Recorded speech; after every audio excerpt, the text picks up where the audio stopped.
welcome to The Medley. I'm your host, Blake Crash Priddle, and this week I am proud to have Derek Ritschel as this week's guest. Derek Ritschel is a Canadian stage actor, director, and playwright, and is also the artistic director of the Lighthouse Festival Theatre in Port Dover, Ontario. He is perhaps best known to Canadian 90s kids for playing the role of Ray in the Canadian version of Sesame Street called Sesame Park. He's going to tell the story about how he landed that iconic role and what inspired him to pursue a career in the theater industry. And like many of our guests, he has some really good advice for people that might want to follow his footsteps.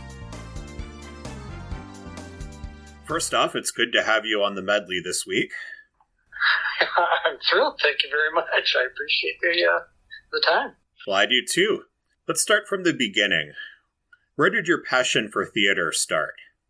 It would have started actually really late. It started in high school, actually. I started doing some drama classes as an old skateboarder would do just to get some credits. And I had a drama teacher who recognized. She said, I think you should, direct the school play. And I was like, okay. Sounds great. So I did that, and then that was near the end of my high school career. I always thought I was just going to go and work in a factory like all my friends and things like that. But the play thing was fun, and it was successful, and everyone was thrilled, and I spoke to the guidance counselor back then. Was like, well, what do you want to do with your life? I didn't really have much of an answer, and she said, well, why don't you audition for theater school? You seem to be suited to it. And I thought, okay, well, I guess I'll audition for one, and if that goes well, then I guess that's what I'm supposed to do. And then I got into theater school. So my passion for theater was really late blooming. It would have been, right near the end of high school. What theater school did you go to? I went to Theatre Humber. That's in Toronto, right? Yeah, at the time it was on the Queensway in Etobicoke. I've heard some good things about it. I hear that it's a really good program. You know what? It sure was the right program for me at the time. This is like early 1990s when I was there. And it was in this old school that used to be, I had the boys' entrance and the girls' entrance on the Queensway. And it had ceased to be a public school, and it had gone through a few different incarnations. And then it ended up being part of Humber College's stable of buildings, and they put the theater folk there. And when I was there, it was really free, and you were really able to find your own style. The teachers were eclectic and had different views of different things, so you were always pulling different things from different people and kind of creating your own way, which I really liked. It wasn't like, you have to do it this way. There was some variety, and you could create your own craft. So the theater program would have covered not only acting, but it would have also covered things like writing and other behind-the-scenes work too, eh? Well, you know what? It didn't cover any writing or directing or anything. It was when I went, we did the performance side of it, and we had a few classes where we learned about the technical side, but really not much at all. It was really, at that time, really focused on performance. We were constantly doing scenes and plays, and we were always in rehearsals. Yeah, no, it was much more focused on performance when I was there.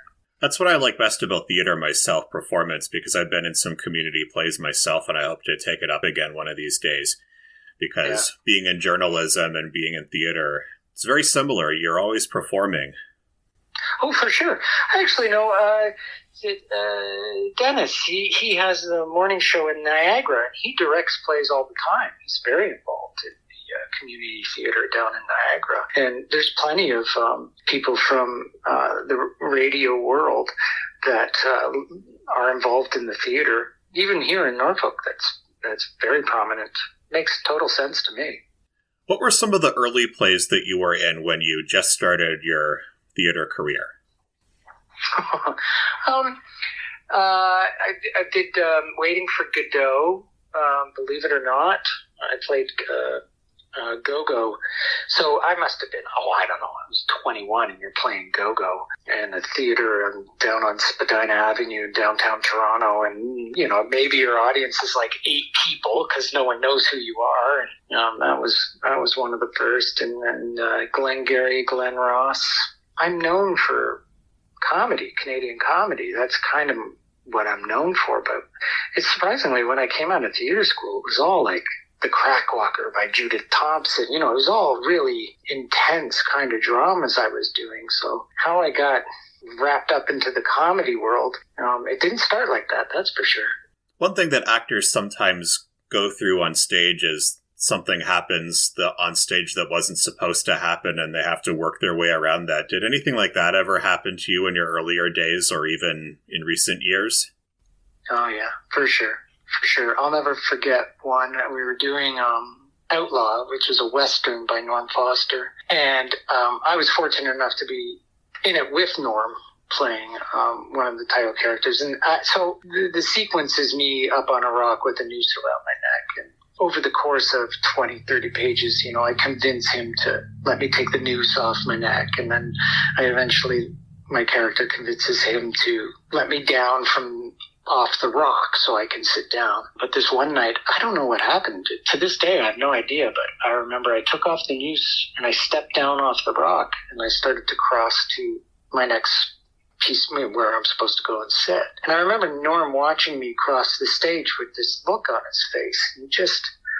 He just looked like, what is going on? And then I said my next line, and then I saw Norm sort of, take it in and then go, okay. And then, boom, off he went, and then we finished the act. And we went into the dressing room, and, I said, that was a pretty good act. It's a pretty good audience. And he went, yeah.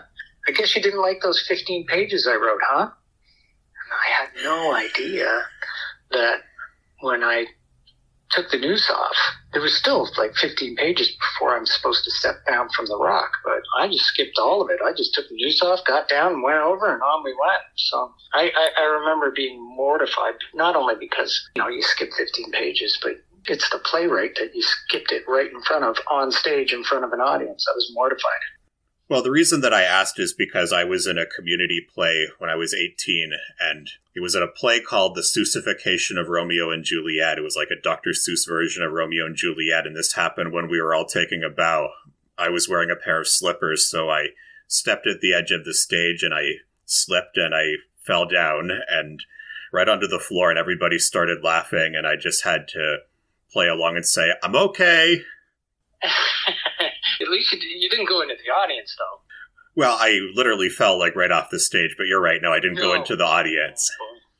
Every show we produce at Lighthouse, I don't know, I've got to be up to 70 shows produced at Lighthouse now in my tenure. And I think every single show during some point of their run, something's happened. It's part of live theater, which is part of the fun, I think. Oh, I concur. And I remember explaining to my director that was not intentional, I swear to God. And she says, don't worry, Blake. The important thing is that you're okay. Well, that's true, because you got another show to... That's right. She always used to tell us, if you make a mistake, make a big one. In other words, just keep going. Yeah. No, just own it.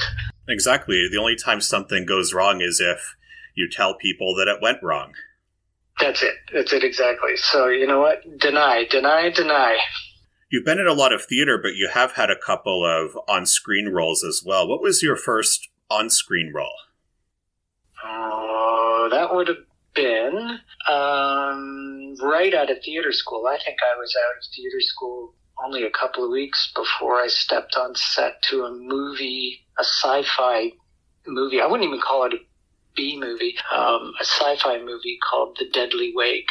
But man, incredible people involved, and coming out of theater school and walking right onto a film set was pretty thrilling. Another role that you had was the role of Ray in Sesame Park. It was one of a few human characters that appeared on the show regularly. How did you get that role? I was fortunate enough to get representation and agent right out of theater school. At that time, you go out to 3 or 4 auditions a week. It was much different then than it is now. sometimes I hear people, it takes 3 or 4 auditions a month. But back then, we were always going out. And one of them came across the desk, and they thought, oh, Derek might be good for this Sesame Park at CBC. So they sent me in. And I remember they said, can you sing? And I said, oh, sure. And that was a lie. And I went into the audition with the guitar, and they were like, oh, okay, play a little for us. And I did a little thing. I sang maybe 3 lines of a song, the only 3 lines I pretty much knew of the song. And they came out okay. And, they hired me. Thankfully, they never once, and I can't remember how many seasons we did, but never once did they make me sing. So I was thrilled. A little while ago, you said that you are known for your comedy. It's certainly your character, Ray, was known for his comedy on Sesame Park as well. A lot of funny things happened to him. I remember there was an episode he was trying to fix a Jack-in-the-Box, and every time it popped up, it kept hitting Ray in the nose. Do you remember that? I do remember that, yeah. And I remember getting things dumped on me a lot. Water, things like that. Ray was a bit of a sad, soppy character that, everyone got to have a lot of fun with. Those puppeteers, man, are they talented people. Unbelievable. And I was only a little while out of theater school then when I got that gig too. And they were just so terrific to work with, I didn't know what I was doing. I had no clue how to work with puppets, but they were very patient. Before we started recording, I actually watched a clip on YouTube. It was one where you were interacting with Katie, or Katie was pretending to be Super Katie, and she was a Muppet in a wheelchair. And I really like diversity in media, especially the representation of people with disabilities, or in this case, it was a puppet character, but still, I really like that kind of representation. Yeah. Yeah, I wouldn't say we were ahead of our time. I think we were just reflecting our time. But Katie was an amazing character, and a lot of people connected to the character's Dodie. There was she was a great motherly figured character. Of course, Basil. Everyone loved Basil. Yeah.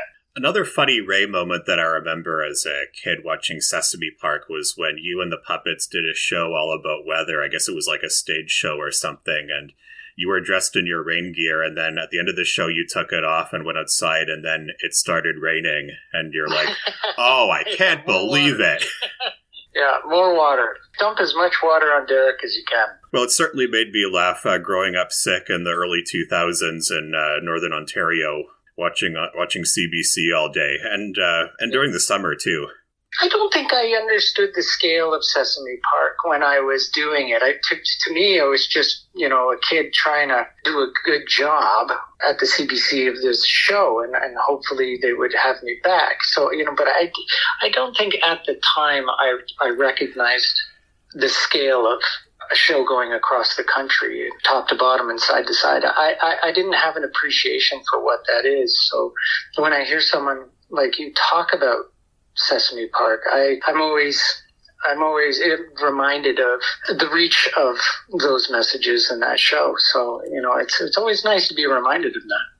Well, Sesame Park did a really good job teaching kids about Canadian culture, teaching them basic French and some of the history about Canada. And they occasionally had some guests that were associated with Canadian pop culture, like Red Green. Do you remember that? I do. Yeah, that's a big deal, Graham. That's a Canadian icon. Do you have any funny or memorable behind-the-scenes stories from the set of Sesame Park that you'd like to share?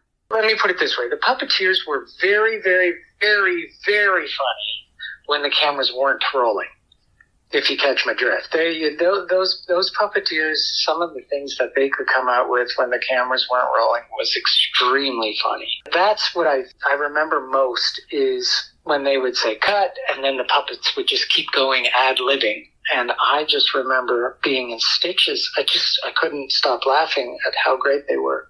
Most of it I can't say on your podcast, so but you have to take my word. But everything that made me howl was when the cameras weren't rolling. So after Sesame Park, you got involved with Lighthouse Festival Theatre in Port Dover. How did that job come about? Again, that was just another audition packed in with a ton of other auditions, and it just happened to be the one that landed. I remember I was doing a lot of TV film at that time earlier in my career because, there's more money involved in TV and film, and theater is a little less money, so you don't do as much of it. I remember I was really interested in going back to the stage. It had been a while since I had been to the stage, maybe 6-7 years, and I thought, well, I've been doing a lot of TV film. I kind of want to try going back to the stage. So I asked my agent to see if there were any auditions out there, and she said, yeah, there's this one. What do you think? And I said, well, let's give it a whirl. I auditioned for Kyra Harper, who is an immense talent, and we sort of clicked with the show. It was called Heat Wave, and that was in 2002, I think.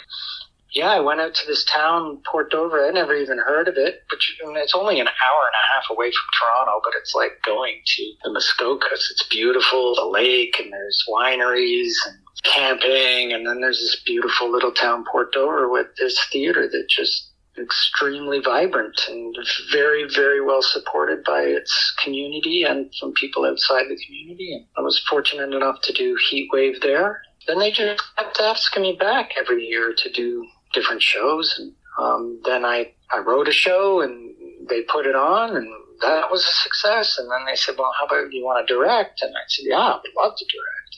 And then near the 2010, I applied for a grant to be an artistic associate, to learn how to run a theater from the artistic director's side of things.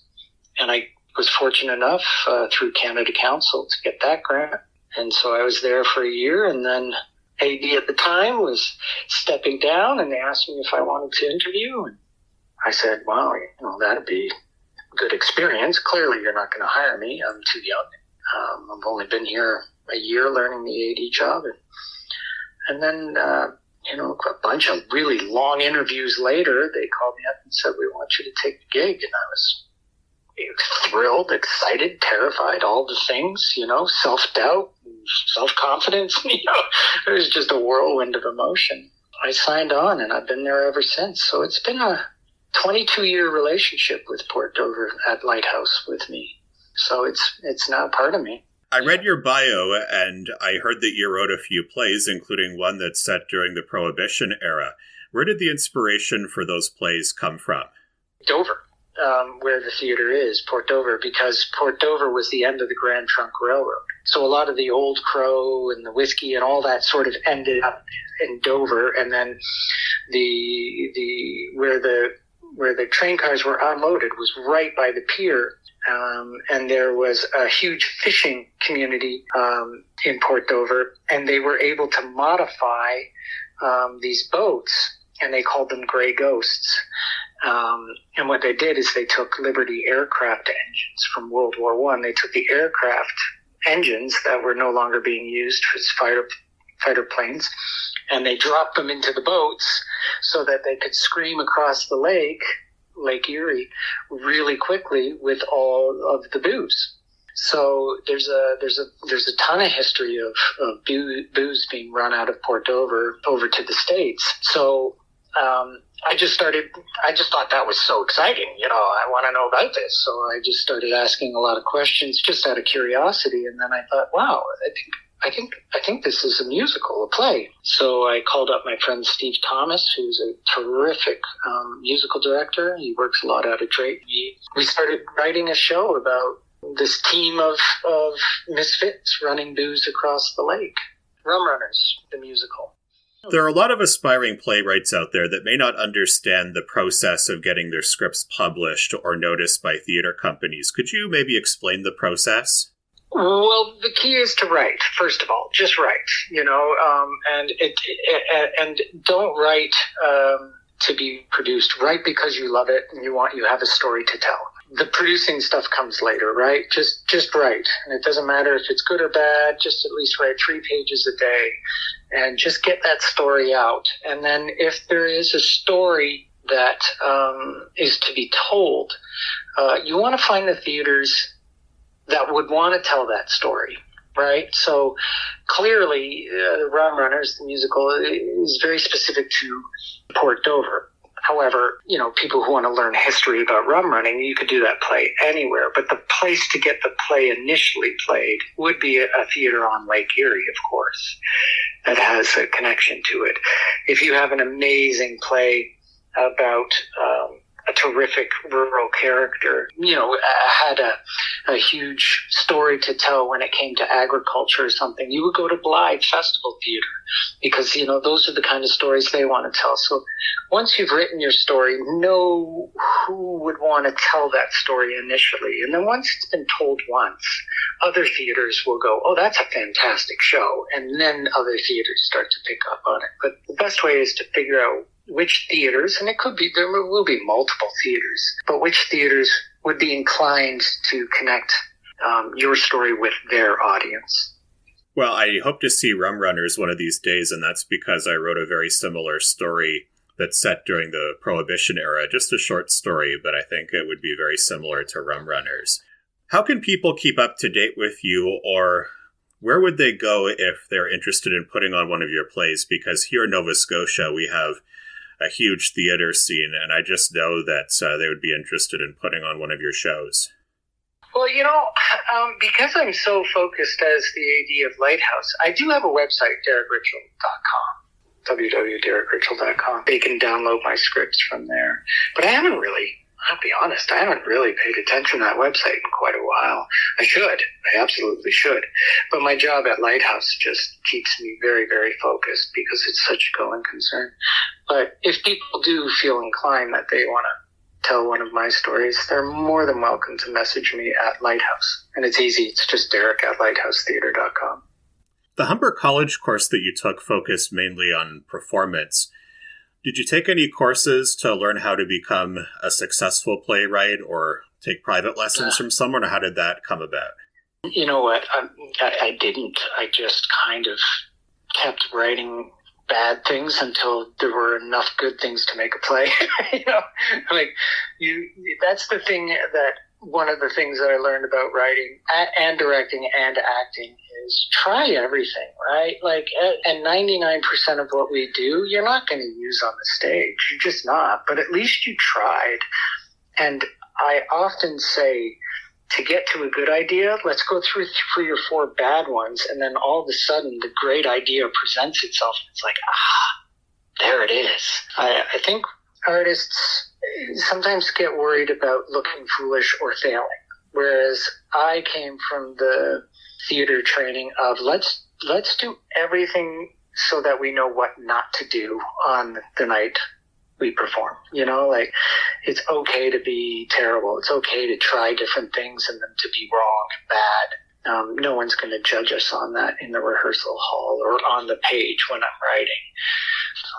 I've always subscribed to that try everything and totally be okay with most of it not being great.